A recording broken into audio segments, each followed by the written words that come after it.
طلباء طالبات چوتھے ہفتے کی آن لائن کلاس کے لیے آپ کی معلمہ مسرت نذیر حاضر خدمت ہے۔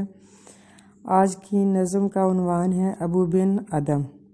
یہ انگلش رائٹر لی ہنٹ کی نظم ہے اور اس کا ترجمہ عبداللہ نیاز نے کیا ہے۔ سب سے پہلے آپ نے درست لفظ کے ساتھ اس نظم کی بلند خوانی کرنی ہے اور پھر اس کے مشکل الفاظ کی نشاندہی کرنی ہے۔ اس سبق کا اخلاقی پہلو یہ ہے کہ یہ نظم اللہ کے بندوں سے محبت کے موضوع پر لکھی گئی ہے۔ حقوق اللہ اور حقوق العباد کی ادائیگی کے متعلق اس میں بتایا گیا ہے۔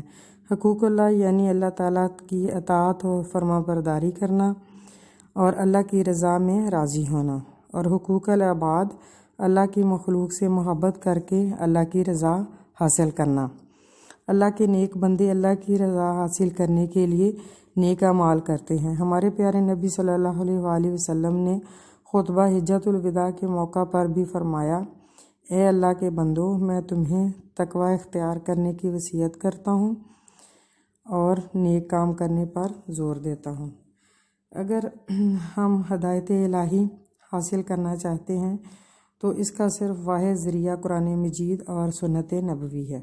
ان دونوں کی تعلیمات پر عمل کر کے پوری امت باعزت اور کامیاب زندگی گزار سکتی ہے۔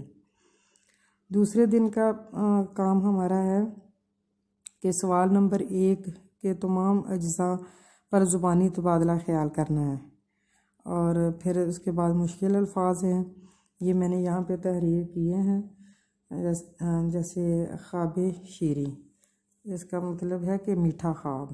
شبستان، خوابگاہ، بیڈ روم جس کو کہتے ہیں۔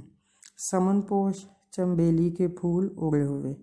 مشرف کرنا، عزت کرنا۔ مشرف کا ویسے میننگ ہے کہ بزرگ، اور مشرف کرنا عزت کرنا۔ بیاض طلائی، سنہری کاپی۔ طلائی کا مطلب ہے کہ جیسے سونے کی یا سنہری، اور بیاض لکھنے والی کوئی چیز، سنہری کاپی۔ اور تیسرے دن کا ہمارا کام ہے، سوال نمبر 3 ہے، خلاصہ نگاری۔ تو خلاصہ نگاری کے اصول ان کو مد نظر رکھتے ہوئے آپ نے خلاصہ تحریر کرنا ہے۔ خلاصہ نگاری میں سب سے پہلے حوالہ متن تحریر کریں اور پھر نظم کے اشعار کو آسان الفاظ میں کہانی کی صورت میں لکھنا ہے۔ خلاصے میں اپنی رائے شامل نہیں کرتے۔ چوتھے دن کے کام میں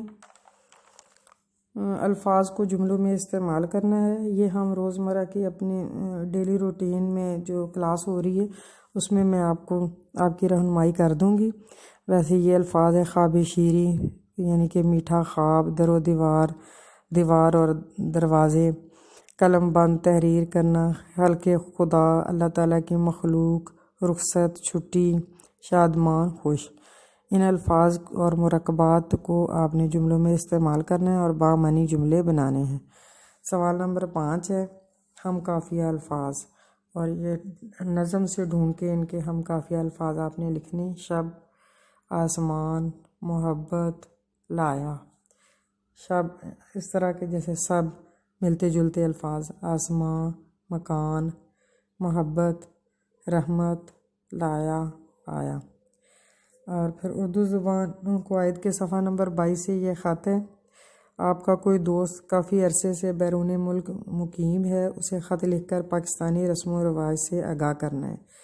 تو خط لکھنے کے اصول میں یہ شامل ہے کہ سب سے پہلے آپ نے مقام لکھنا ہے، جیسے آپ لوگ کمرہ امتحان لکھتے ہیں، پھر روانگی کہ کون سی جگہ ہے، جیسے راولپنڈی ہے، تو اس کے بعد تاریخ، اور پھر القاب اور آداب۔ القاب میں سے یہ آ جائے گا کہ جیسے پیارے دوست، اور آداب میں السلام علیکم، پھر حال احوال کہ میں کافی دیر سے تمہیں خط لکھنے کا سوچ رہا تھا، یا اس کے خیریت آپ نے معلوم کرنی ہے۔ پھر نفس مضمون پہ آ جائیں کہ اصل بات آپ کیا کرنا چاہتے ہیں، جیسے آپ اپنے دوست کو خط لکھ رہے ہیں کہ بیرون ملک میں ہیں اور آپ خط لکھ کر پاکستانی رسم و رواج سے آگاہ کرنا چاہتے ہیں، تو یہ درمیان میں آپ نے یہ سارے آپ لکھنا ہے۔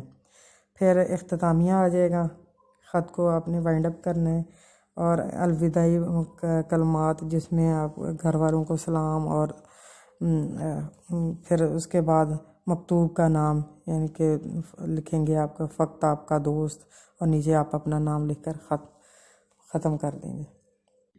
طلباء